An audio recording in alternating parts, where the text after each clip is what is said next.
The rain pattered against the windows of Velvet, the most exclusive nightclub in the city, each droplet racing down the glass like tears I'd shed too many times this month. My reflection stared back at me. Hollow eyes rimmed with carefully applied eyeliner, lips painted crimson, blonde hair falling in loose waves around my shoulders. A stranger wearing my face. "You need to stop checking your phone, Eliza," Jen said, nudging my elbow and nearly causing me to spill my untouched martini. "He's not going to call." I slipped my phone back into my clutch, ignoring the painful twist in my chest. 3 weeks since Michael had walked out of our apartment with half our belongings and all of my dignity. 3 weeks of unanswered texts and sleepless nights. "I know," I whispered, more to convince myself than her. "I'm just checking the time." "Well, check this out instead." Jen nodded toward the VIP section. "Those guys have been watching us for the past 15 minutes. I followed her gaze to the elevated area cordoned off with velvet ropes. Through the haze of blue lighting and cigarette smoke, I caught a glimpse of 3 men in tailored suits. 2 were standing, vigilant and expressionless, while one sat with his back against plush leather, a glass of amber liquid cradled in long fingers. Not interested. I turned away, taking a small sip of my drink. "Eliza," Jen groaned. "The whole point of tonight was to get you out of your apartment. Michael was a jerk who cheated on you with his assistant. It's time to make him regret losing you." Make him regret losing me. The words settled into my chest, sparking something small and dangerous. Revenge had never been my style, but neither had getting my heart ripped out by someone I thought I'd marry someday. "Fine," I conceded, downing the rest of my martini in one burning gulp. "One dance, and then we can leave." We made our way to the dance floor, the bass thumping through the soles of my borrowed heels. Jen had insisted I wear her black dress. Too short, too tight, but perfect for someone attempting to forget themselves for a night. The fabric clung to my hips as I swayed to the music, letting it wash over me, pretending I was anywhere else but here. Then I felt it, a prickling sensation at the back of my neck, the uncomfortable awareness of being watched. I turned, scanning the crowd, and locked eyes with the man from the VIP section. Even from a distance, I could tell he was dangerously beautiful, sharp jawline, dark hair pushed back from his forehead, eyes that seemed to glow in the dim light. He didn't smile, didn't nod, just watched me with an intensity that made my skin flush. "Oh my God," Jen whispered, suddenly at my side. "Do you know who that is?" I shook my head, breaking eye contact and turning away. "That's Dante Russo." "As in, the Russo family. As in, I don't care," I interrupted, suddenly desperate to leave. Something about his stare had left me feeling exposed, like he could see every broken piece I was trying to hide. "I think I'm ready to go home." "Are you insane? He's gorgeous, rich, and clearly interested in you, and clearly dangerous," I added, the words slipping out before I could stop it. I didn't know anything about him or his family, but something in my gut was screaming caution. "Just one drink," Jen pleaded. "One drink and then we'll leave." Before I could protest further, one of the men who had been standing in the VIP section appeared at our side, his presence causing the crowd to part like water. "Mr. Russo would like to invite you to join him," he said, voice low and expressionless. Not a request, a statement. Jen squeezed my arm hard enough to bruise. "We'd love to," she answered for us. I followed numbly as we were escorted up the steps to the VIP section, my heart hammering against my ribs. Up close, Dante Russo was even more intimidating. His suit was clearly bespoke, clinging to broad shoulders and a lean frame. A heavy watch glinted at his wrist, and a signet ring adorned his right hand. But it was his eyes that held me captive, dark, intelligent, and completely unreadable. "Sit," he said, gesturing to the empty space beside him on the leather couch. I hesitated, but Jen gave me a small push forward. I perched on the edge of the seat, hyper-aware of the small distance between us. He smelled like expensive cologne, and something darker. Whiskey, perhaps, or danger. "What's your name?" His voice was deep, with the faintest hint of an accent I couldn't place. Eliza, I replied, resisting the urge to fidget under his scrutiny. Eliza, he repeated, as if tasting the syllables. Why do you look so sad, Eliza? The directness of his question startled me. I'm not sad. His lips curved into something too knowing to be a smile. Lying doesn't suit you. A waiter appeared with a bottle of champagne I was certain cost more than my monthly rent. I watched as bubbles rose to the surface of the glass placed in front of me, wishing I could disappear as easily. Thank you for the drink, but I was actually just leaving, I said, setting the untouched glass down. Stay. One word, spoken softly but with unmistakable command. I glanced around for Jen, only to find her chatting animatedly with one of Dante's associates several feet away, completely oblivious to my discomfort. I heard what your friend said, Dante continued, leaning slightly closer. About making someone regret losing you. Heat rushed to my cheeks. She was just trying to cheer me up. Was she wrong? I stared at my hands. No. Look at me, Eliza. I did, unable to resist the pull of his voice. Whoever he is, he's a fool, Dante said, his gaze traveling over my face with an intensity that made breathing difficult, and fools rarely recognize what they've lost until it's been taken by someone else. The implication in his words sent a shiver down my spine. This was dangerous. He was dangerous. And yet, I couldn't bring myself to walk away. You don't know anything about me, I whispered. I'd like to. He gestured to one of his men, who immediately approached. Paolo will drive you home tonight, whenever you're ready to leave. That's not necessary. I can call a cab. Dante's expression hardened almost imperceptibly. It wasn't a suggestion. I should have been offended by his presumption, but something in his tone made me think it was as much for my protection as it was a display of control. Still, I wasn't about to be ordered around by a stranger, no matter how intriguing. Thank you for the offer, but I came with my friend, and I'll leave with her. His eyes narrowed slightly, then he nodded once. As you wish. The evening progressed in a blur of champagne and stilted conversation.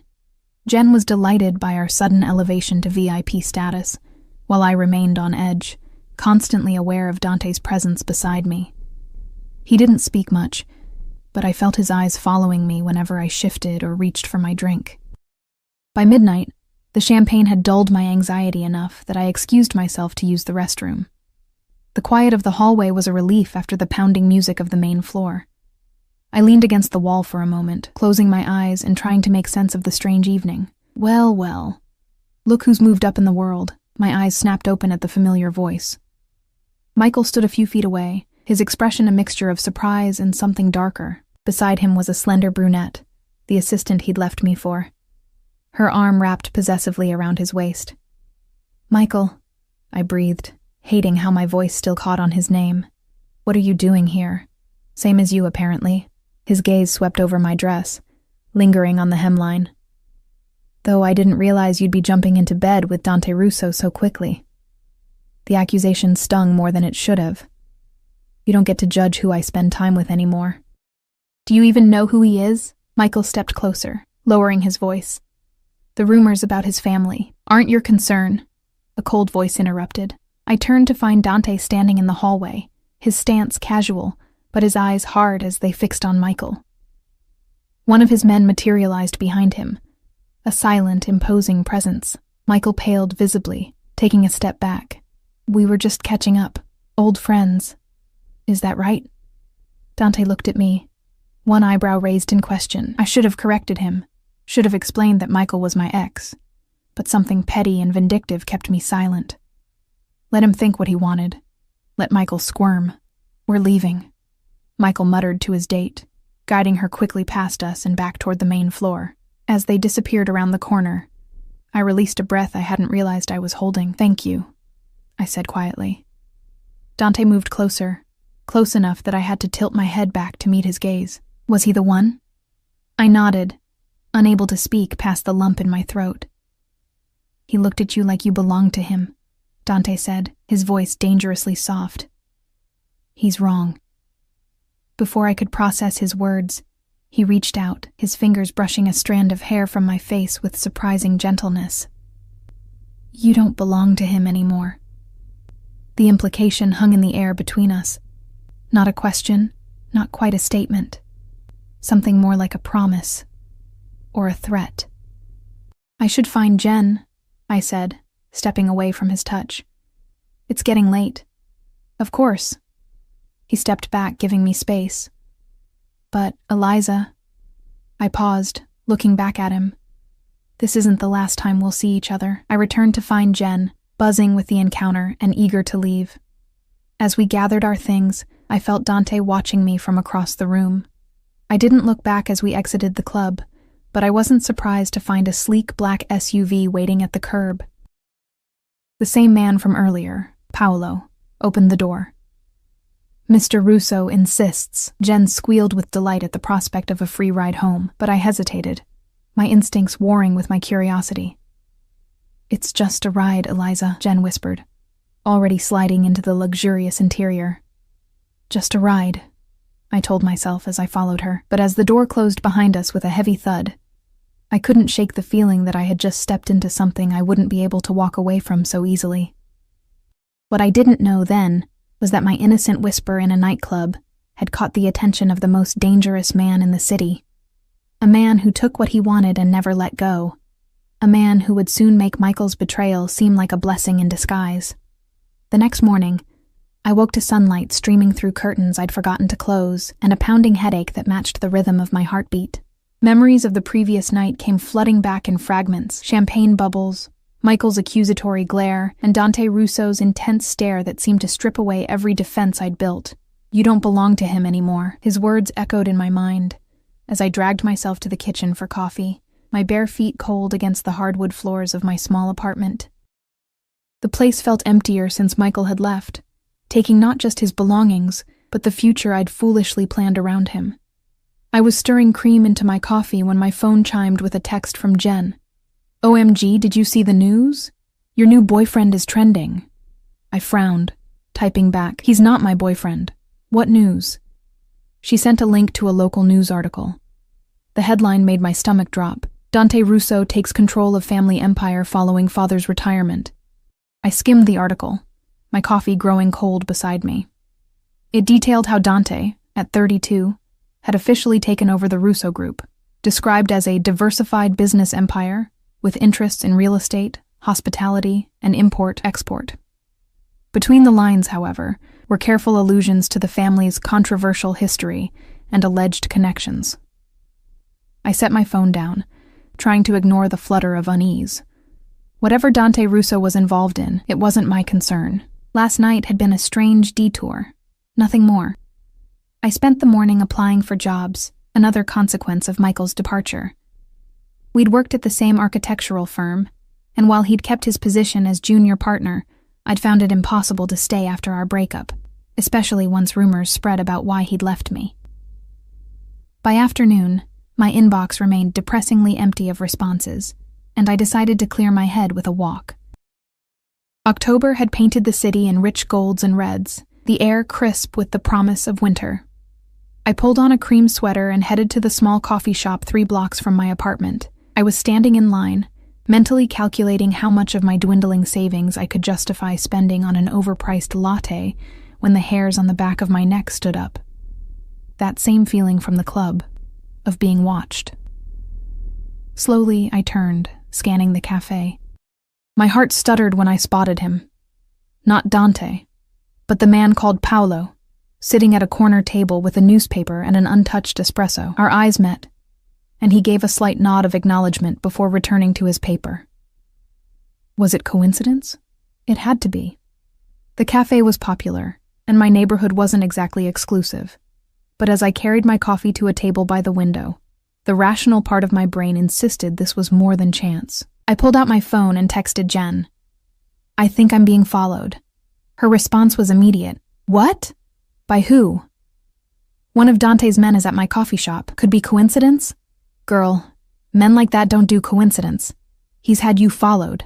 That's either creepy AF or the hottest thing I've ever heard." I glanced at Paolo, who continued to pretend to read his paper. Definitely leaning toward creepy. Or protective. Think about it. You met a rich, powerful guy, and now he's making sure you're safe. It's like a movie. I locked my phone without responding. Jen had always lived with her head in the clouds, romanticizing everything. In reality, being followed wasn't romantic. It was unsettling, regardless of how my traitorous heart had skipped when I'd seen Paolo. Finishing my coffee quickly, I gathered my things and left, deliberately not looking in Paolo's direction. Outside, the afternoon had turned gray, clouds gathering ominously overhead. I quickened my pace, suddenly eager to be home. I was fishing for my keys at the entrance to my apartment building when a sleek black Bentley pulled up to the curb. My breath caught as the rear door opened, and Dante Russo stepped out, as immaculate in daylight as he had been in the dim lighting of the club. His dark suit was impeccable, his hair slightly tousled by the wind. Behind him, another suited man stood vigilant beside the car. "Eliza," he said, my name sounding like something precious in his accent. "I hope I'm not intruding." I clutched my keys tighter. "How do you know where I live? Paolo drove you home last night. And he just happened to be at my coffee shop today." A ghost of a smile touched Dante's lips. "I asked him to keep an eye on you. That's—" I searched for the right word, anger and confusion battling within me. "Inappropriate. You don't even know me." "I'd like to." He stepped closer, and I caught the scent of his cologne, sandalwood, and something distinctly masculine. "Have dinner with me tonight." It wasn't a question, but it wasn't quite a command either. Something in between that left room for refusal, though his confident stance suggested he didn't expect one. "Why me?" I asked, genuinely puzzled. There must be dozens of women who would jump at the chance to have dinner with Dante Russo. "Hundreds," he corrected, without a trace of arrogance. "But none of them looked at me the way you did last night." "And how was that?" "Like you weren't impressed." His eyes, dark and intense, held mine. "Like you saw past the name and the money to something you weren't sure you wanted to see." The accuracy of his assessment was unnerving. I had seen something dangerous in him, something that should have sent me running in the opposite direction. Yet here I was, still standing before him, still caught in his gravitational pull. "I can't," I said finally. "I'm not in a good place right now." "Because of him? The man from the club?" I nodded, hating how easily tears threatened at the mere mention of Michael. "It's still fresh." Dante stepped closer, close enough that I had to tilt my head back to maintain eye contact. "Let me help you forget him." My breath hitched. "I don't think that's a good idea." "Perhaps not," he conceded. "But I'm rarely interested in good ideas, Eliza. I'm interested in you." A raindrop fell on my cheek, followed quickly by another. Within seconds, the skies opened up, rain falling in earnest around us. Dante didn't seem to notice or care as water darkened his suit and plastered his hair to his forehead. "Just dinner," he said, raindrops clinging to his eyelashes. "One night." Something in his voice, in the intensity of his gaze, made refusal impossible, or perhaps it was the loneliness that had been my constant companion since Michael left. The quiet apartment that no longer felt like home. "Okay," I whispered, the word nearly lost in the sound of falling rain. "Just dinner." His smile transformed his face, softening the hard edges and making him look younger, almost boyish. "I'll pick you up at 8. Before I could respond, he reached out, his thumb brushing my cheek where a raindrop had fallen, or perhaps a tear. The touch was brief but electric, sending a shiver down my spine that had nothing to do with the cold rain. Then he was gone, sliding back into the Bentley, which pulled away smoothly from the curb. I stood in the rain for a moment longer, keys clutched in my trembling hand, wondering what I had just agreed to. By 8 o'clock, I had changed my outfit 4 times, finally settling on a simple black dress that Michael had always said was too conservative. My hair fell in loose waves around my shoulders, and I'd applied minimal makeup, trying not to look like I was trying too hard. The buzzer rang precisely at 8. When I opened the door, Dante stood in the hallway, holding a single red rose. Up close, in the harsh fluorescent lighting of my building, I could see details I'd missed before. A small scar above his right eyebrow. The way his eyes weren't just dark, but flecked with gold. The slight shadow of stubble along his jaw. "You look beautiful," he said, offering me the rose. I accepted it, our fingers brushing briefly. "Thank you. You look the same." He laughed, the sound rich and unexpected. "I'll take that as a compliment." Outside, the rain had stopped, leaving the streets glistening under streetlights. The same Bentley waited at the curb, Paolo holding the door open with an expressionless face. "Where are we going?" I asked as we settled into the leather seats. "Somewhere private," Dante replied, his eyes never leaving my face. "I want to hear your story without interruptions." The restaurant, when we arrived, wasn't a restaurant at all, but a beautifully restored townhouse in the city's most exclusive district. A uniformed staff member greeted Dante by name, escorting us through a marble foyer and into a private dining room where a table had been set for two. Crystal glasses caught the light from a chandelier overhead, and fresh flowers perfumed the air. "Do you own this place?" I asked as he pulled out my chair. "My family does." He took the seat across from me. "We keep it for special occasions." The implication that dinner with me constituted a special occasion wasn't lost on me. "You hardly know me," I said quietly. "I could be anyone, but you're not anyone, are you, Eliza?" His gaze was penetrating. "You're the woman who caught my attention in a room full of people trying to be noticed." A server appeared with a bottle of wine, pouring 2 glasses before disappearing silently. Dante lifted his glass. "To new beginnings." I hesitated before raising mine. "To clarity." He smiled, something knowing in his expression. "Tell me about him." The abrupt change of subject startled me. "Who?" "The man who hurt you. The fool." I set my glass down. "I'd rather not talk about Michael." "Michael," Dante repeated, the name sounding like a curse on his lips. "What did he do?"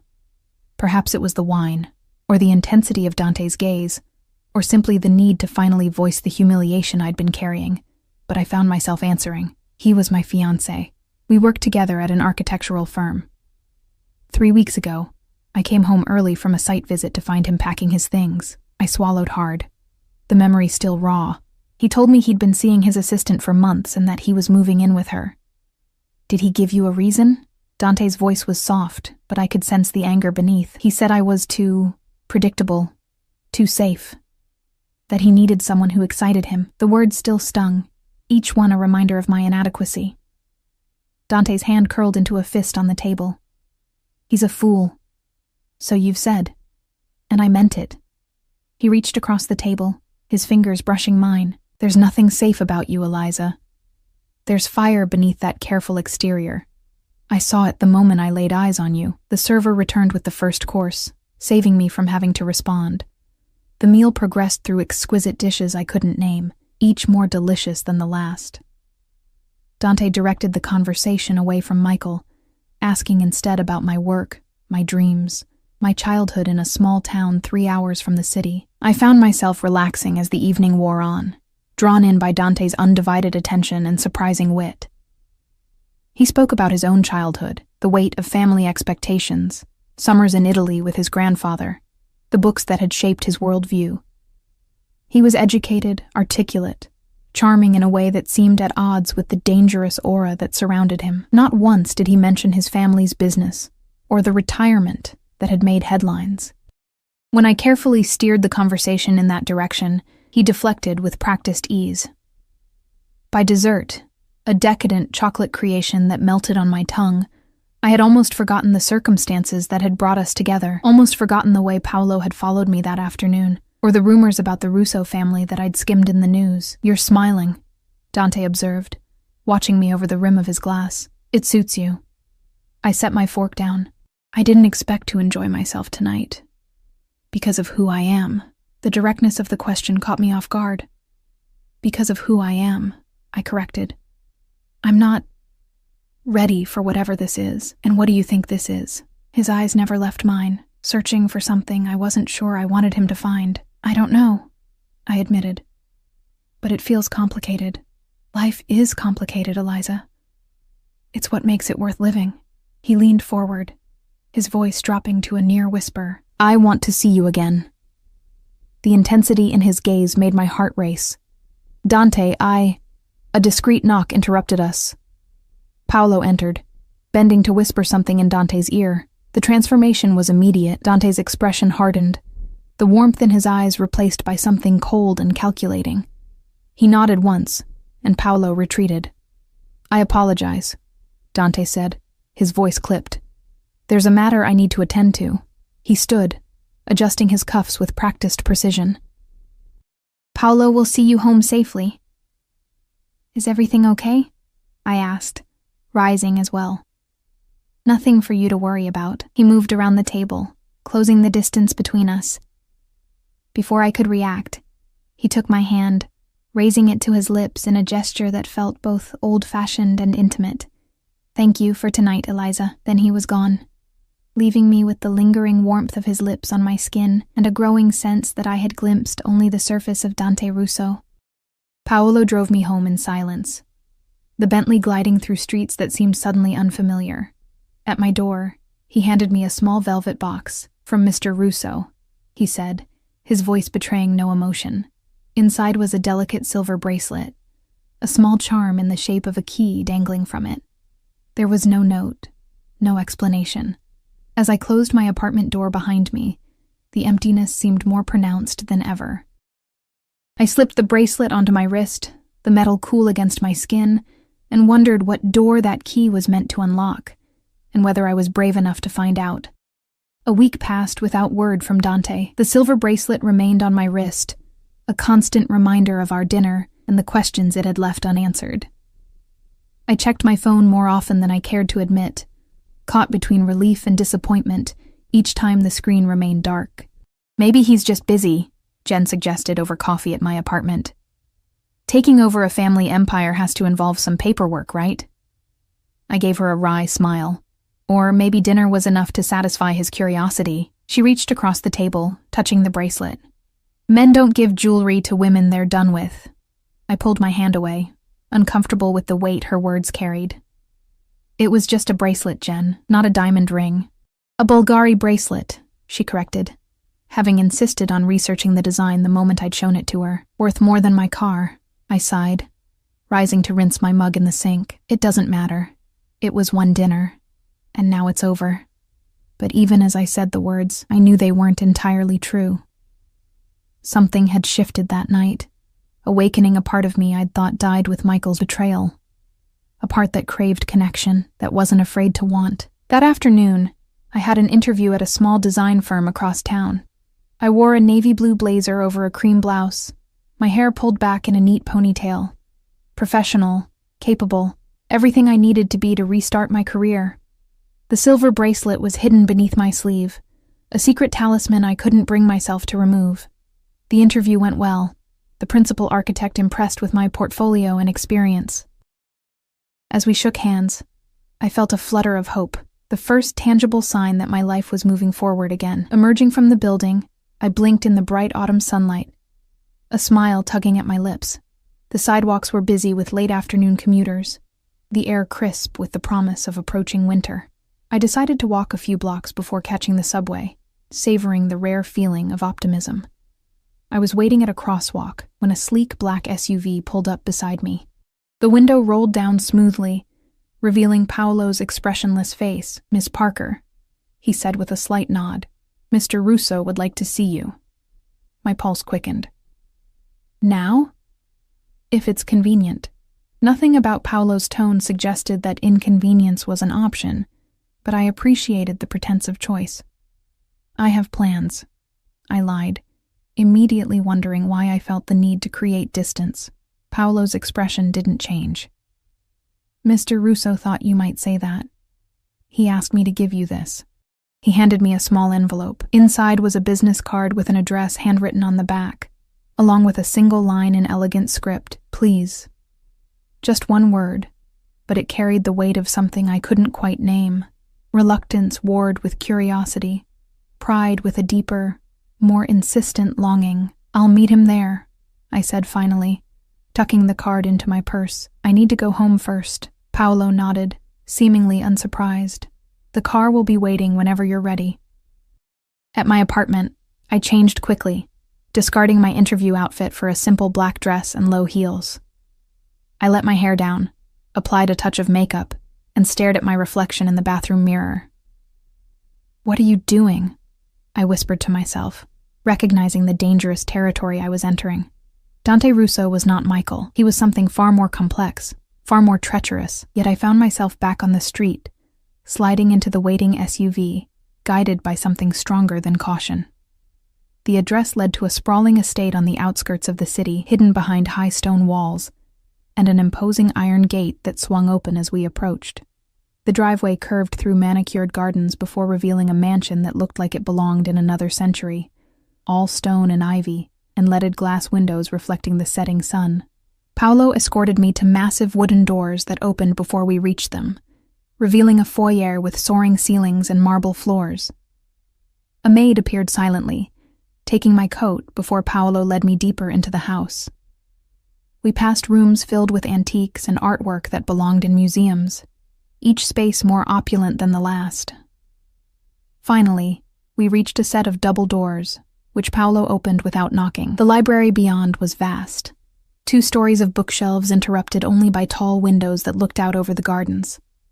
A fire crackled in a stone fireplace large enough to stand in, casting warm light across leather chairs and oriental rugs. Dante stood by one of the windows, his back to the door, silhouetted against the fading daylight. He turned as I entered, and my breath caught at the sight of him, dressed more casually than I'd seen before in dark trousers and a charcoal sweater that emphasized the breadth of his shoulders. "Eliza," he said, my name a caress in his accented voice. "You came." Paolo withdrew, closing the doors behind him with a soft click. "Your invitation was hard to refuse," I said, trying for lightness despite the nervous flutter in my chest. Dante crossed the room, stopping a careful distance away. "I've been away on business. I apologize for the silence." "You don't owe me explanations," I replied, more sharply than intended. A ghost of a smile touched his lips. "No, but I'd like to give them anyway." He gestured to a seating area near the fire. "Please." I settled into a leather chair that probably cost more than my apartment, hyper-aware of Dante taking the seat across from me. In the firelight, his features were softer, the dangerous edge I'd sensed at the club muted, but not entirely absent. "You look beautiful," he said quietly. "Did your interview go well?" I blinked in surprise. "How did you know about that?" "I make it my business to know things, Eliza." "That's not an answer." He considered me for a moment, his dark eyes unreadable. "No, it's not. Would you prefer honesty or comfort?" The question hung between us, weighted with implication. "Honesty," I said firmly.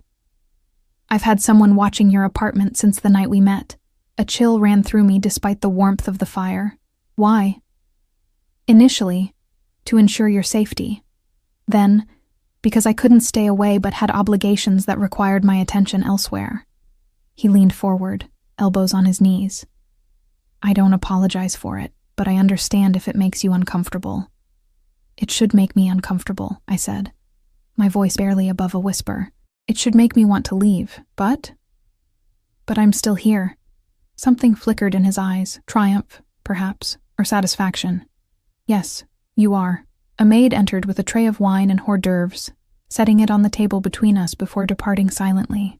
Dante poured 2 glasses, handing one to me, our fingers brushing in a touch that sent electricity up my arm. "You're wearing the bracelet," he observed, his gaze lingering on my wrist. I touched the silver chain with my free hand. I wasn't sure what it meant. "It means I was thinking of you." He took a sip of his wine, watching me over the rim of his glass. "The key is symbolic." "Of what?" "Of choices, Eliza. Doors that can be opened or left closed." The metaphor wasn't lost on me. "And which door does this key open?" "That depends entirely on you." The conversation shifted then, away from symbolism and surveillance to safer topics. Books we'd read, places we'd traveled, the architecture I'd studied in college. Dante was well-educated and articulate, his observations thoughtful, his questions probing without being invasive. As the evening progressed, I found myself relaxing into his company, drawn once again into the orbit of his attention. When he spoke about his passion for preserving historical buildings, his face animated with genuine enthusiasm. It was easy to forget the rumors about his family, the headlines about business interests that spoke of darker enterprises. After dinner in a dining room that could have hosted royalty, he suggested a walk through the gardens. The night air was cool, stars visible above where the city lights didn't reach.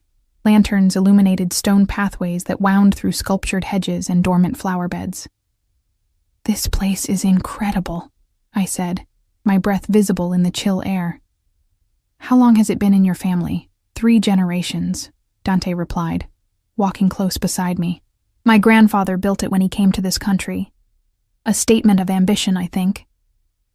"And what's your ambition, Dante?" He stopped, turning to face me. In the dim light, his expression was serious, almost solemn. "Legacy, security, building something that lasts. Is that why you took over the family business?" His jaw tightened almost imperceptibly. "My father is unwell." The transition was necessary. I thought of the news article, the carefully worded statements about retirement. "I'm sorry. Is it serious?" "Serious enough." His tone discouraged further questions on that front. "But not why I asked you here tonight." "Why did you ask me here?" Instead of answering, he reached out, his fingers tracing the line of my jaw with feather-light precision. "You fascinate me, Eliza Parker. Your strength, your vulnerability. The way you look at me like you're trying to solve a puzzle." My heart raced at his touch. "And what if I don't like the solution I find?" "Then you walk away." His hand dropped to his side. "I told you, the key is symbolic. The choice is yours." But was it really? Standing in his garden, surrounded by his wealth and power, I felt the illusion of choice more keenly than actual freedom. And yet, I couldn't deny the pull between us, the invisible thread that had drawn me to his door despite every rational objection. "I should go," I said softly, suddenly overwhelmed by the intensity of his gaze, the weight of unspoken possibilities. He nodded, not arguing. "Paolo will drive you home." As we turned back toward the house, a figure emerged from the shadows. Another suited man, moving with urgent purpose. He whispered something in Dante's ear, too low for me to hear. The transformation was immediate and chilling. Dante's expression hardened, his posture straightening, power radiating from him in almost palpable waves. He gave a curt nod, and the man disappeared as quickly as he'd appeared. "I'm afraid something requires my attention," Dante said, his voice clipped, all warmth gone. "Paolo will see you out." Before I could respond, he took my hand, pressing a kiss to my knuckles that seemed at odds with the coldness that had overtaken him. "I'll call you tomorrow." Then he was striding away, leaving me alone in the garden with questions multiplying in my mind. The ride home was silent, Paolo as inscrutable as ever. I watched the city lights blur past the window, wondering what urgent business had called Dante away, and whether I truly wanted to know. True to his word, Dante called the next day. His voice through the phone was warm again, no trace of the steel I'd glimpsed in the garden. "Have dinner with me tonight," he said without preamble. "I can't," I replied, though part of me wanted to say yes. "I have plans with Jen. Tomorrow, then." I hesitated, caution warring with desire. "Dante, I'm not sure this is a good idea." "Because of Michael?" There was an edge to his voice at the name. "Because of who you are," I said honestly. "What your family does." A long pause. "And what do you think my family does, Eliza?" I closed my eyes, phone pressed to my ear. The news articles call it import, export, and hospitality, but there are implications, rumors, and you believe these rumors? "I don't know what to believe. That's the problem." Another pause, longer this time. "Have lunch with me tomorrow, in public, somewhere you feel comfortable. Ask me anything you want, and I'll answer honestly." The offer was tempting, more than tempting. "Okay," I agreed finally, "but I choose the place." I suggested a small cafe near my apartment, deliberately picking somewhere far removed from Dante's world of luxury and power. To my surprise, he agreed without hesitation. When I arrived the next day, wearing jeans and a simple sweater, I half expected to find the cafe transformed, reserved for private use, staff replaced with his own people. Instead, it was business as usual. Students with laptops, mothers with strollers, the regular barista who knew my usual order.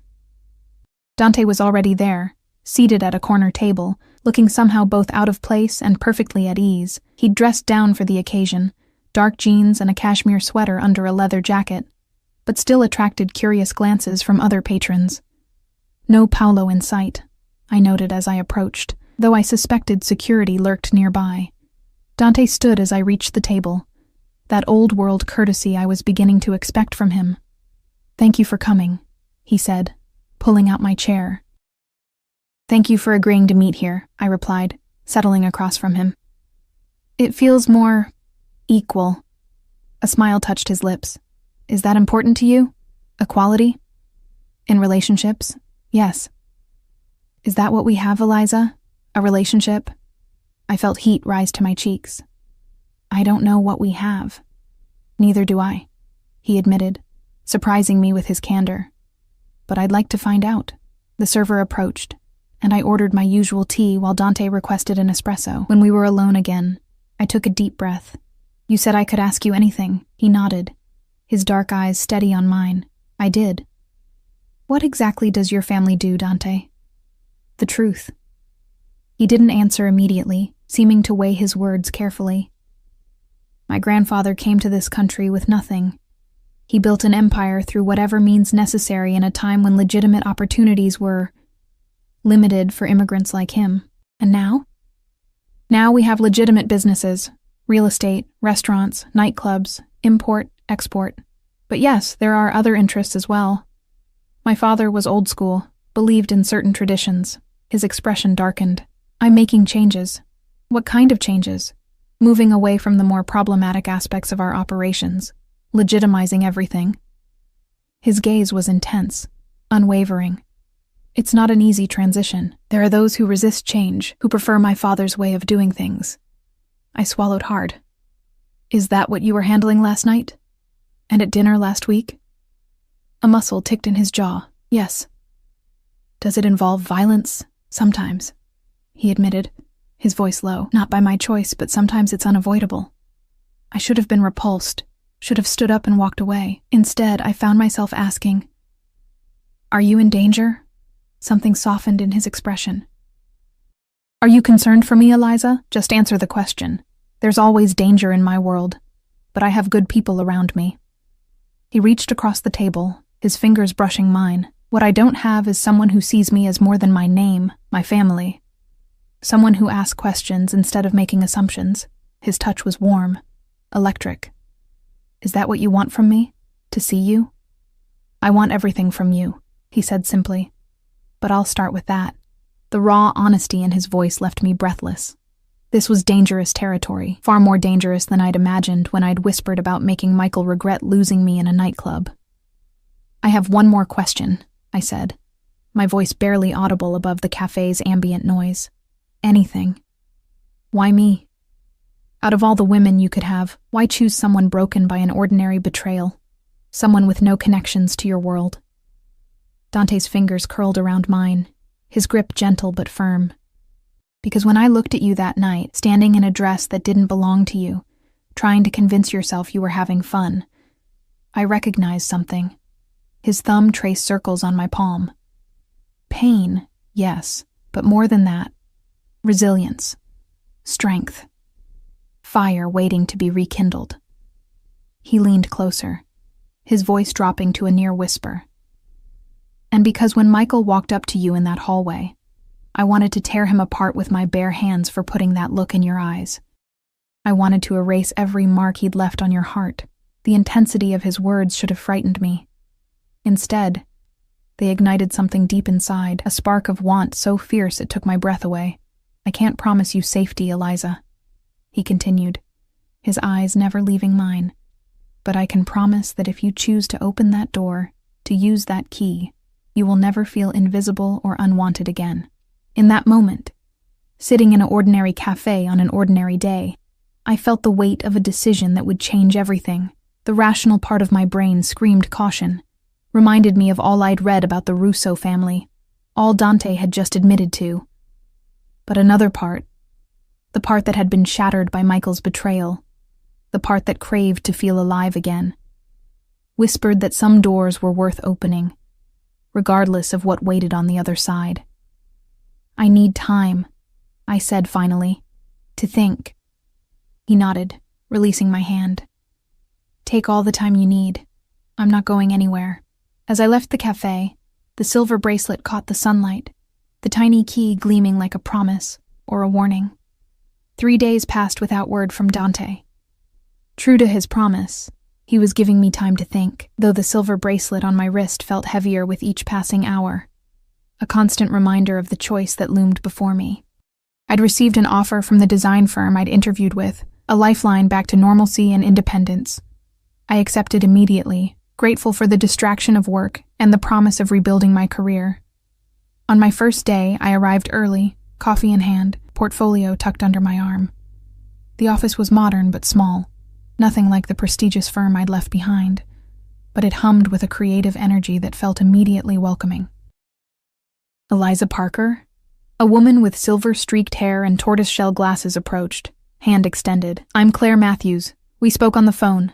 Welcome to Matthews Design." "Thank you for the opportunity," I said, shaking her hand. "I'm excited to get started."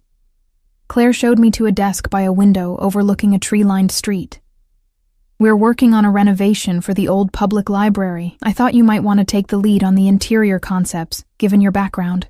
By lunchtime, I was immersed in blueprints and reference materials, the familiar rhythm of design work soothing my frayed nerves. This was what I needed. Purpose, focus, a return to the person I'd been before Michael had reduced me to someone whose worth depended on a man's attention. As I walked to a nearby deli for lunch, my phone buzzed with a text from Jen. "Anything from Mr. Dangerous?" I typed back, "No, and that's probably for the best." Her response was immediate. "Is it though? Or are you just scared?" I stared at the screen, unable to formulate a response that wasn't a lie. Because she was right. I was scared. Not of Dante himself, but of what he represented. A life so far removed from the careful, predictable existence I'd planned with Michael that it felt like stepping off a cliff without knowing if I could fly. That evening, I stayed late at the office, losing myself in work until the sky outside my window had darkened to indigo. When I finally emerged onto the street, the autumn air had a sharp bite that hadn't been present that morning. I pulled my coat tighter around me, debating between the subway and a cab when a familiar black SUV pulled up to the curb.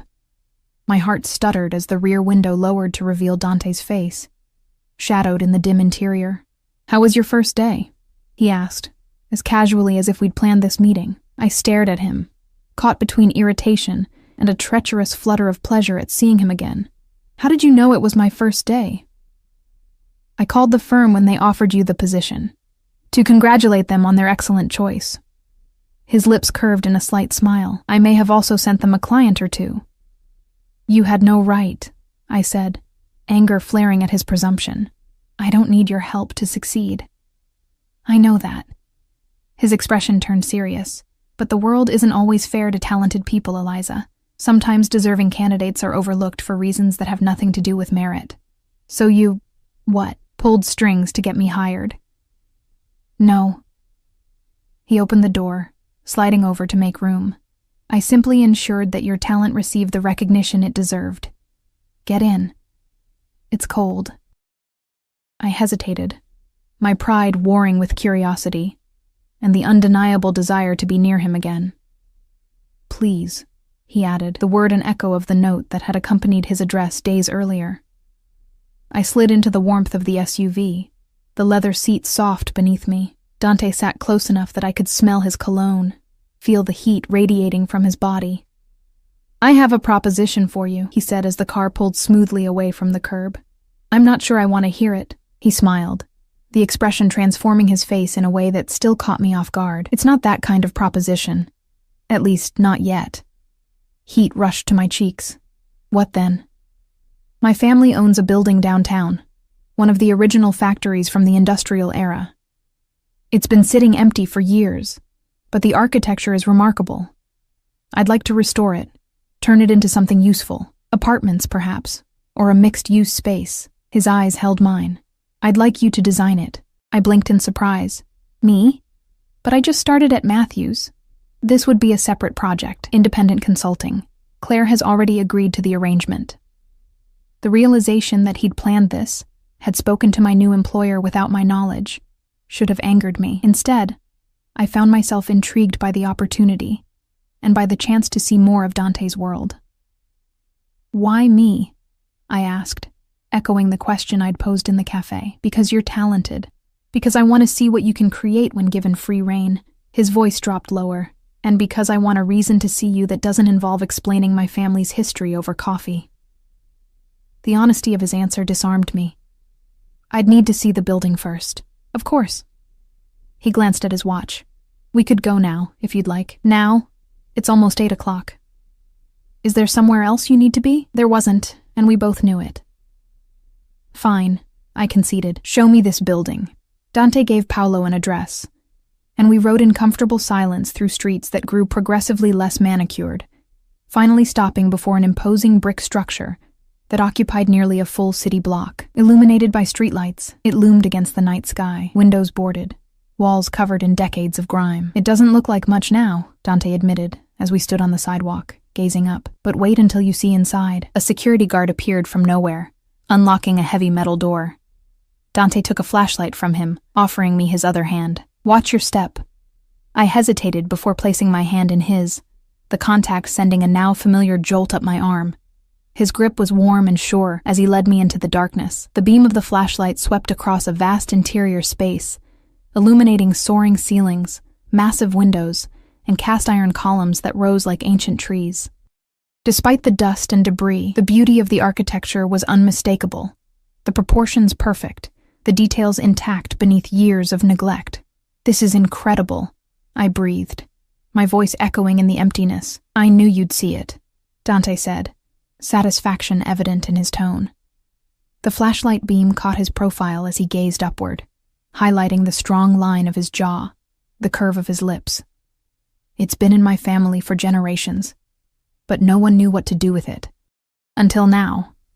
I moved further into the space, mind already racing with possibilities. Until you, he corrected, following close behind. We explored each floor, Dante telling me what he knew of the building's history as we climbed worn staircases and peered into rooms that had once housed machinery. His knowledge was impressive, his passion for preservation evident in the way he pointed out original details worth saving. On the top floor, massive windows looked out over the city skyline, lights twinkling like stars fallen to earth. The view alone is worth the restoration, I said, mesmerized by the panorama before us. I thought you might say that. Dante moved to stand beside me, our shoulders nearly touching as we gazed out at the city. So you'll take the project? I turned to face him, suddenly aware of how alone we were, how far from the world of ordinary concerns. Yes, I said quietly. I'll take it. His smile was slow, satisfied. Good. The air between us seemed to thicken, charged with possibility. Dante lifted a hand, brushing a strand of hair from my face with a gentleness that belied the strength I knew he possessed.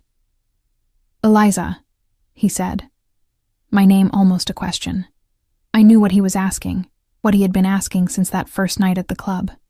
The key around my wrist seemed to burn against my skin, a reminder of the door that stood before me, waiting to be unlocked. I'm afraid, I admitted, the words barely audible. Of me? His fingers traced the line of my jaw, featherlight, of myself, of what I might become if I let this happen. His eyes held mine, dark and fathomless in the dim light. And what might that be? Someone who doesn't recognize herself anymore? Someone who loses herself in your world? Or someone who finds herself? He countered, his thumb brushing my lower lip. Someone who discovers parts of herself she never knew existed. My breath caught at his touch. Your world is dangerous, Dante. Yes. He didn't deny it, didn't try to soften the truth. But I can keep you safe. Can you? I whispered, remembering the cold transformation I'd witnessed in the garden, the hints of violence beneath the surface. With my life, he promised. And I believed him. When his lips finally met mine, it felt inevitable, as though every moment since our first meeting had been leading to this. The kiss was gentle at first, almost questioning, but quickly deepened into something hungry and desperate. His arms encircled me, pulling me against the hard planes of his chest as my hands found their way to the nape of his neck, fingers threading through his hair.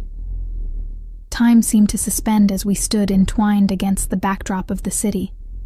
the abandoned building a cocoon separating us from reality.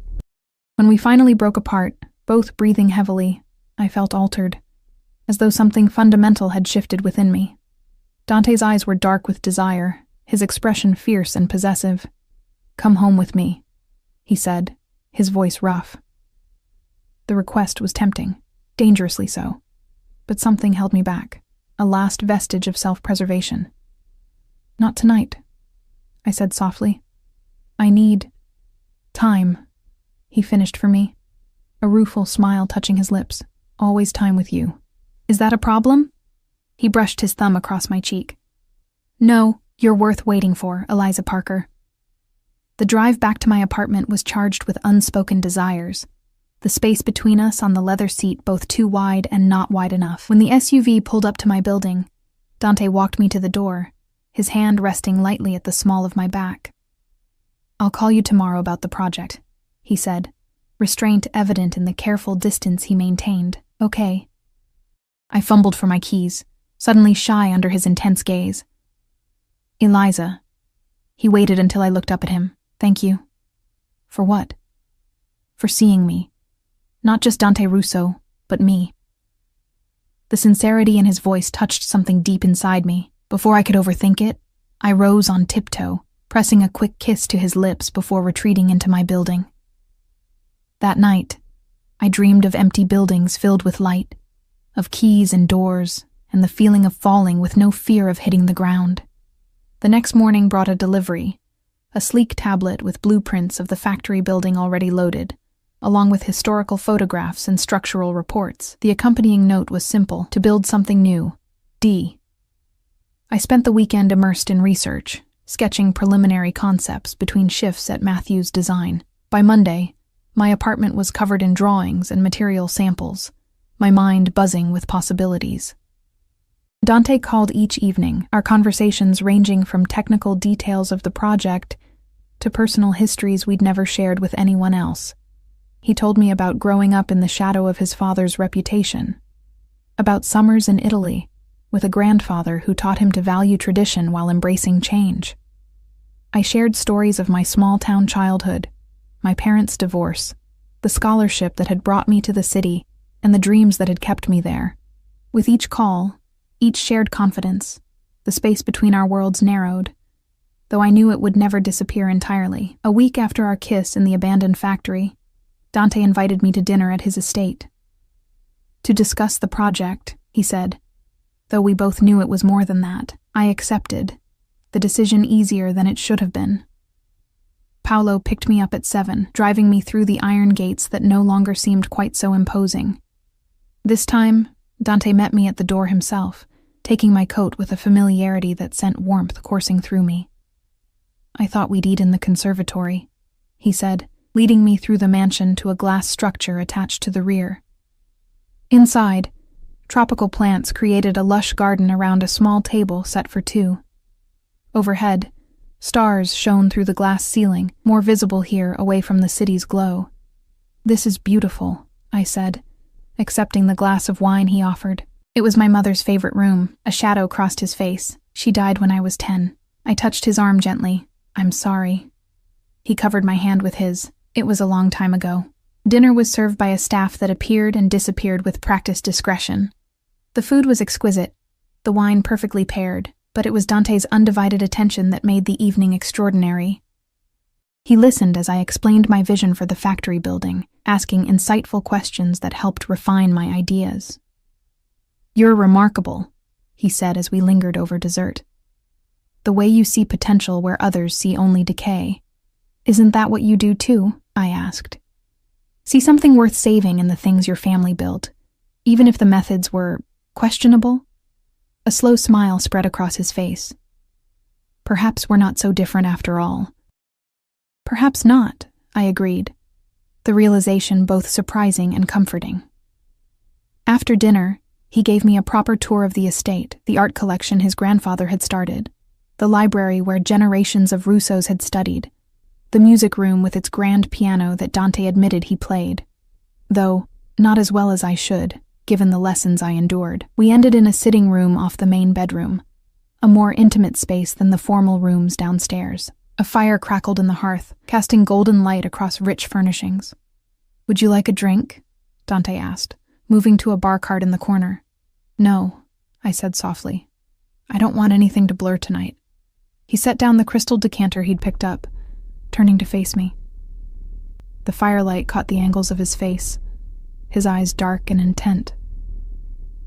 "What do you want, Eliza?" I moved toward him slowly, each step deliberate.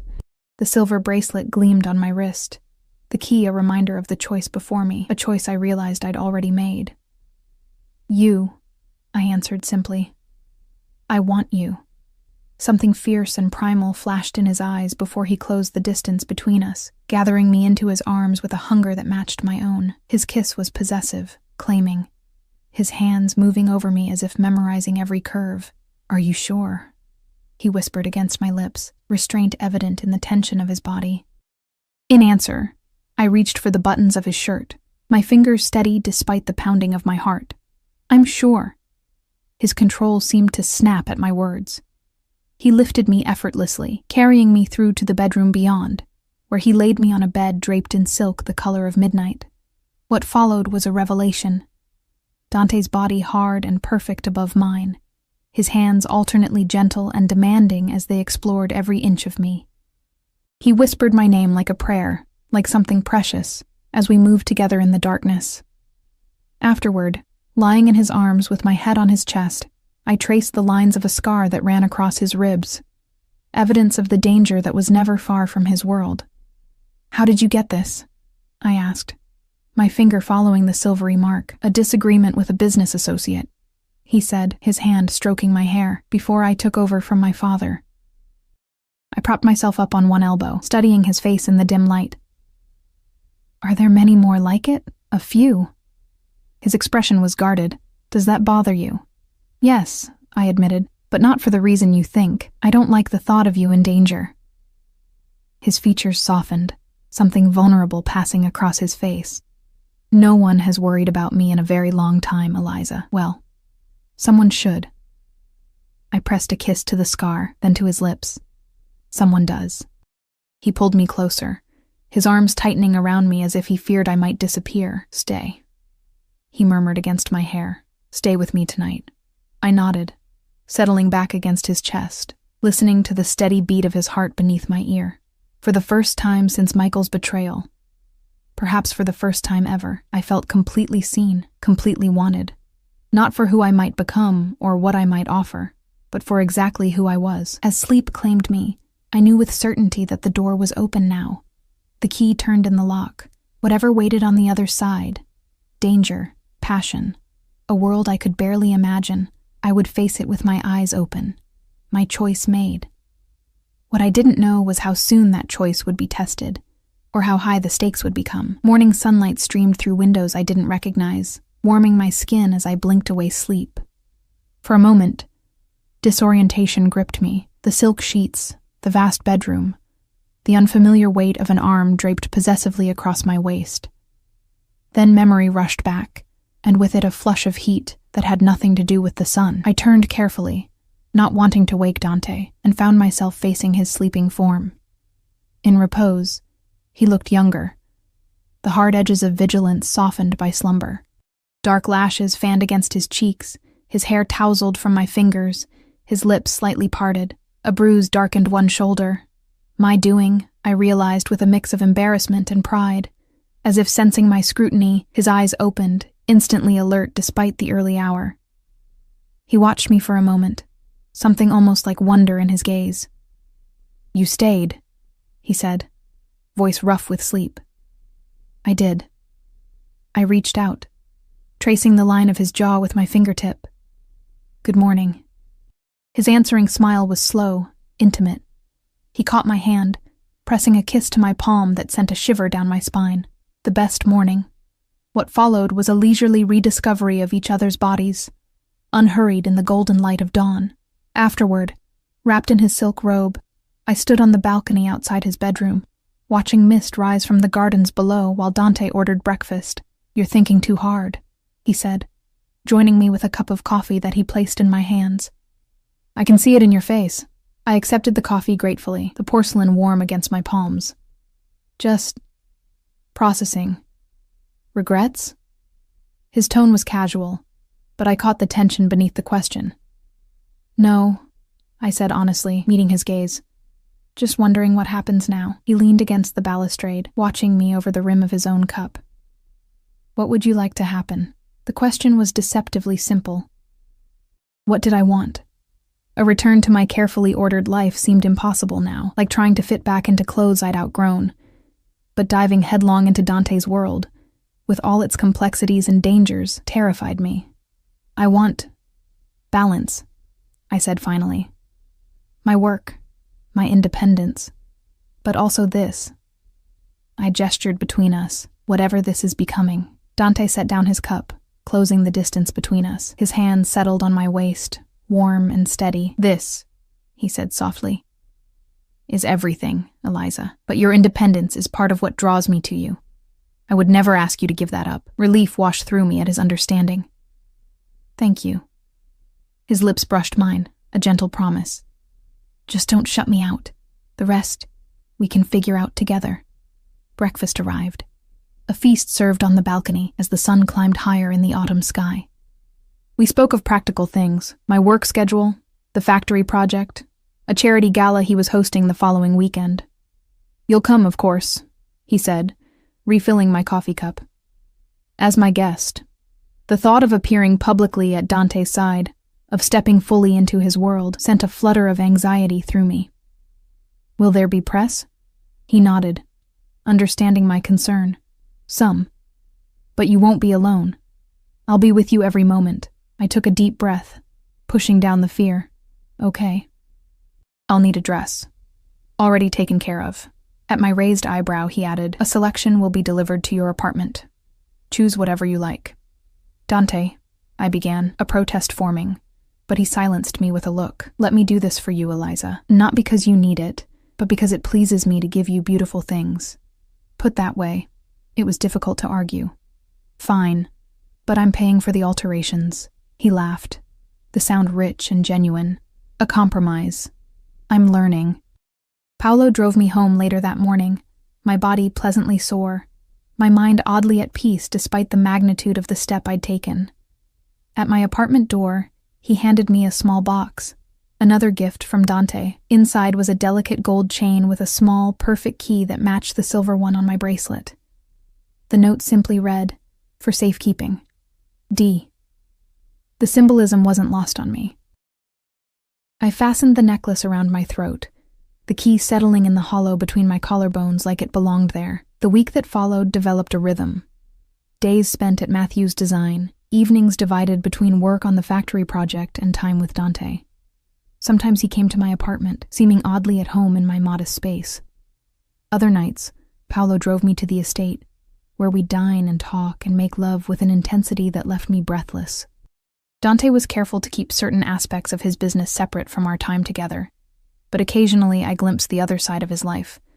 Hushed phone calls in Italian, men in suits arriving for tense meetings, the ever-present security that surrounded him.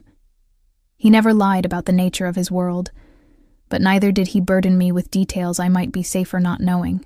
For my part, I was careful to maintain my independence, refusing his offer of a car and driver, insisting on paying my own bills despite his protests. You can buy me dinner, I told him firmly, but you don't get to buy me. Rather than being offended, he seemed to respect my boundaries, even as he systematically dismantled other defenses I'd built around my heart. The night of the gala arrived with a flutter of nerves I couldn't quite suppress. As promised, a selection of evening gowns had been delivered to my apartment, each more exquisite than the last. I chose a deep emerald silk that fell like water against my skin, simple but elegant, with a neckline that showcased the key necklace that I hadn't removed since Dante gave it to me. When he arrived to escort me, his appreciation was evident in the heat of his gaze. You're breathtaking, he said, circling me slowly, his eyes missing nothing. You clean up pretty well yourself, I replied, taking in his perfectly tailored tuxedo with appreciation. His smile was slow, intimate. The most beautiful woman in the room, wearing my key around her neck. Every man there will envy me tonight. Is that why you invited me? As a trophy? I kept my tone light, teasing, though the question held a kernel of genuine concern. Dante's expression turned serious. No, Eliza. I invited you because even in a room full of people, I'm lonely without you now. The naked honesty in his voice silenced any further teasing. I reached up, straightening his bow tie though it didn't need it, needing the contact. Then we should go. I wouldn't want you to be lonely. The gala was held at the city's most prestigious hotel, a historic building that had hosted dignitaries and celebrities for generations. As our car pulled up to the entrance, camera flashes illuminated the night, reporters calling out to the arriving guests. Dante's hand settled at the small of my back, warm and reassuring. Ready? I nodded, summoning confidence I didn't entirely feel. Ready. The moment we stepped onto the red carpet, a hush fell over the waiting press, followed by an explosion of flashes and questions. Dante guided me through with practiced ease, pausing briefly for photos but declining to answer questions, his body angled protectively toward mine. Inside, the ballroom was a glittering spectacle of wealth and influence. Crystal chandeliers cast prismatic light over tables draped in white linen, floral arrangements towering from their centers. A string quartet played discreetly in one corner, providing a soundtrack for the mingling guests. Dante! A silver-haired man in a tuxedo approached, hand extended. Good to see you, my boy. Senator Williams. Dante greeted him, shaking his hand firmly. May I introduce Eliza Parker? Eliza, Senator James Williams. I shook the offered hand, noting the politician's assessing gaze. A pleasure, Senator. The pleasure is mine, my dear. His eyes flicked to Dante, something knowing in his expression. I've known Dante since he was a boy. His father and I go way back. The senator has been a friend to my family for many years, Dante said, his tone revealing nothing of what that friendship might entail. And I hope to continue that relationship with the new generation, Williams replied, a weight to his words that suggested more than simple social connection. We should discuss that project we spoke about, Dante. Perhaps next week? My office will call yours, Dante said smoothly, a polite dismissal that the senator seemed to accept without offense. As Williams moved away, I felt Dante's hand tighten slightly at my waist. Politics, he murmured near my ear, always a delicate dance. The evening continued in a blur of introductions. Business associates, society figures, other families with interests that seemed to mirror Dante's own. I smiled and shook hands, and tried to keep track of names and connections, all the while aware of Dante's constant presence at my side, his subtle guidance through the intricate social landscape. What struck me most was the respect he commanded, not fear, as I might have expected, but genuine deference. Even those who clearly viewed him as a rival approached with caution and courtesy. You've surprised them, Dante said, as we took a moment alone near one of the massive floral arrangements. How so? They expected someone different at my side, someone more decorative. I raised an eyebrow. And I'm not decorative enough? His laugh was low, intimate. You're exquisite, Eliza, but you're also intelligent, perceptive. He brushed a strand of hair from my face, his touch lingering. You notice things. That makes them nervous. Before I could respond, a commotion near the entrance caught our attention. Dante's posture changed instantly, tension radiating from him as his gaze fixed on the new arrivals. What is it? I asked, following his line of sight to a group of men in tuxedos, one older, white-haired, and distinguished, flanked by younger men who bore a familial resemblance. The Castellis, Dante said, his voice tight. They shouldn't be here. I recognized the name from news articles about rival business interests, though the specifics had been carefully vague. Are they competitors? Among other things. His jaw tightened as the elder Castelli spotted us and began making his way through the crowd. Stay close to me. Paolo and another security man appeared as if summoned, positioning themselves discreetly nearby as the Castellis approached. Dante Russo, the older man said, his accent heavier than Dante's, his smile not reaching his cold eyes. What a surprise to see you here. I didn't think charity was your family's strong suit. Antonio. Dante's voice was cordial, though I felt the tension in his body where his arm pressed against mine. I could say the same about you. Antonio's gaze shifted to me, assessing in a way that made my skin crawl. And who is this lovely creature? Have you finally found yourself a woman worthy of the Russo name? Eliza Parker, I said before Dante could answer, extending my hand with more confidence than I felt. A pleasure to meet you, Mr. Castelli. The older man's eyebrows rose slightly at my directness, but he took my hand, bringing it to his lips in an old-world gesture. The pleasure is mine, Bella. Tell me, does she know what kind of man she's keeping company with, Dante? She knows everything she needs to know, Dante replied, his voice dangerously soft.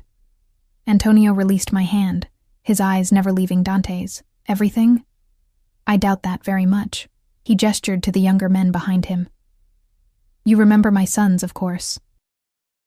They've been asking about you. The threat was thinly veiled, the atmosphere charged with potential violence despite the elegant surroundings. Perhaps we should discuss family matters another time, Dante suggested, his tone making it clear it wasn't a suggestion at all. This is hardly the place, Antonio smiled, the expression cold and calculating. As you wish, but we will talk, Dante, soon. His gaze returned to me. Enjoy your evening, Ms. Parker, while it lasts. As they moved away, I felt Dante's arm slide around my waist, pulling me closer to his side. I'm sorry about that, he said quietly. I didn't expect them to be here. What did he mean? About it not lasting? Dante's expression was grim. The Castellis have opposed the changes I'm making. They prefer the old ways, my father's ways. Is that why you said they're dangerous? Because they don't want you to legitimize the business? He nodded, guiding me toward a quieter corner of the ballroom. Antonio Castelli and my father were partners of a sort, but Antonio's methods became too extreme, even for my father. They had a falling out, and now that you're in charge, he sees an opportunity, I guessed, the pieces falling into place, or a threat. Dante's gaze was intense, searching. This is my world, Eliza. The danger, the politics, the constant vigilance. Are you sure it's what you want? I touched the key at my throat, a reminder of the choice I'd made. I want you, I said simply. The rest, I'll adjust. Something fierce and possessive flashed in his eyes. He bent his head, lips brushing my ear as he whispered, Let's leave. Now. The urgency in his voice sent a shiver down my spine. What about your charity? I've made my donation. My presence was just a formality. His hand at my waist guided me toward the exit. I find I'm suddenly very eager to be alone with you. The drive back to the estate was charged with unspoken tension, Dante's hand resting on my thigh, his thumb tracing small circles against the silk of my dress. The encounter with the Castellis seemed to have awakened something primal in him, a need to claim, to possess. When we reached his bedroom, his usual control gave way to something more desperate, more demanding.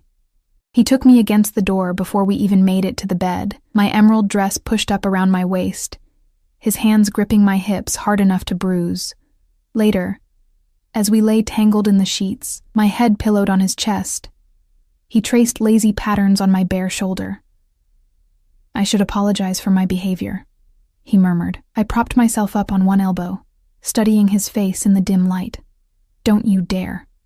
A smile tugged at his lips, though something somber lingered in his eyes. Seeing you with Antonio, it made me realize how easily you could be taken from me. The admission sent a chill through me. What do you mean? Dante sat up, the sheet pooling around his waist as he ran a hand through his tousled hair. The Castellis are dangerous, Eliza. More dangerous than I've let on. Because they want to keep the illegal operations going? That, and because they blame me for what happened to Antonio's youngest son. His expression darkened. Marco was involved in some particularly unsavory activities, things I refused to be part of. When I cut those operations, Marco tried to continue them independently. He was arrested. Antonio blames me for not protecting him. I sat up as well, pulling the sheet around me, and he'd... What? Try to hurt me to get to you? It's how men like Antonio think. Target what matters most. His hand cupped my cheek, his eyes intense. And you, Eliza, matter most to me now. The declaration should have frightened me. Instead, it filled me with a warmth that spread through my chest, displacing the fear. What do we do? I've increased security. Paolo will be with you whenever I can't be. His thumb traced my lower lip, and I think, perhaps it's time you moved in here with me. The suggestion took me by surprise. Dante, we've only been seeing each other for a few weeks. I know it's fast, he acknowledged, but it's also practical. I can keep you safe here. I have my job, my apartment. Keep them both, he interrupted. Work as you always have. The apartment can be your office for the factory project.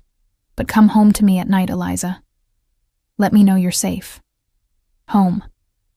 The word resonated in a way I hadn't expected. Despite the grandeur of the estate, despite the world of difference between Dante's life and the one I'd planned with Michael, the idea of making a home with him felt surprisingly right. Okay, I said softly. I'll move in. But, I added, pressing a finger to his chest, I'm still paying my own rent. The apartment stays in my name. Relief washed over his features, followed by a smile that transformed his face, always negotiating Ms. Parker. Get used to it, Mr. Russo. I leaned in, pressing my lips to his in a seal of our agreement. The next week was a whirlwind of practical arrangements. I moved essential belongings to the estate while maintaining my apartment as planned. Dante installed a state-of-the-art security system in both places, and insisted on driving me to and from work himself whenever possible. If my colleagues at Matthews Design noticed the black SUV that dropped me off each morning, or the security man who occasionally accompanied me to site visits, they were too professional to comment. Claire merely raised an eyebrow when I explained my new living situation, her only remark a dry, "Well, that escalated quickly." The factory project progressed rapidly, my vision for the space taking shape in detailed renderings and material samples. Dante gave me complete creative freedom, his only stipulation that we preserve as much of the original architecture as possible, a condition I would have insisted on anyway. Life developed a new rhythm, different from anything I'd imagined but satisfying in ways I hadn't anticipated. Waking in Dante's arms each morning, sharing breakfast before heading to our separate responsibilities, evenings spent discussing our days, Dante increasingly willing to share the complexities of his world as I demonstrated my ability to understand without judgment. I learned more about the changes he was implementing. Divesting from gambling operations, shifting resources to legitimate real estate ventures, establishing scholarship funds for underprivileged youth. Behind the feared name, I discovered a man determined to transform his inheritance into something he could be proud of. My grandfather came to this country with nothing, he told me one night, as we sat before the fire in his study. He built an empire the only way he knew how, through force and fear. My father continued that tradition. But I want something different, something lasting. A legacy, I said, remembering his words from weeks before. Yes. His fingers intertwined with mine, something I wouldn't be ashamed for my children to inherit. The casual mention of children, our children, sent a flutter through me that I wasn't ready to examine too closely. 3 weeks after moving in, I returned to my apartment to collect more design materials for the factory project. Paolo waited in the car outside, having insisted on accompanying me despite my protests that a quick errand hardly warranted security. I was gathering blueprints from my desk when a noise at the door made me freeze. Before I could react, the door burst open, revealing 3 men in dark clothing, their faces obscured by ski masks. Terror froze me in place as they advanced into the apartment. "Ms. Parker," the leader said, his voice muffled by the mask, "you'll be coming with us." Adrenaline surged through me, breaking the paralysis. I lunged for my phone on the desk, but one of the men was faster, knocking it from my hand while another grabbed me from behind, a gloved hand clamping over my mouth. "Mr. Castelli would like a word," the leader continued, producing a syringe that glinted in the afternoon light. "Don't worry, this won't hurt much." The mention of Castelli confirmed my worst fears. I struggled against my captor's grip, my scream muffled by his hand as the leader approached with the syringe. A sudden crash from the hallway diverted their attention. The door flew open again, this time revealing Paolo, gun drawn and expression deadly. "Let her go," he commanded, his usually impassive face transformed by cold fury. The man holding me tightened his grip, using me as a shield. Back off, or she gets hurt. What happened next was a blur of violence and noise. Paolo fired twice in rapid succession, each shot finding its target with terrifying precision. The leader dropped, the syringe skittering across the floor. The second man fell clutching his shoulder, a scream tearing from his throat. The man holding me pressed something cold against my neck. A knife, I realized with horror. "Drop it," he growled at Paolo. "Or I cut her throat." For a terrible moment, the room was frozen in deadly tableau. Then a new voice spoke from the doorway, Dante's voice, cold and commanding. "If you harm her," he said, stepping into view with a calmness that was more frightening than rage, "there will be nowhere on this earth you can hide. No hole deep enough, no distance far enough. I will find you, and what happens next will make death seem like mercy." The threat, delivered with such certainty, seemed to penetrate the mask of bravado.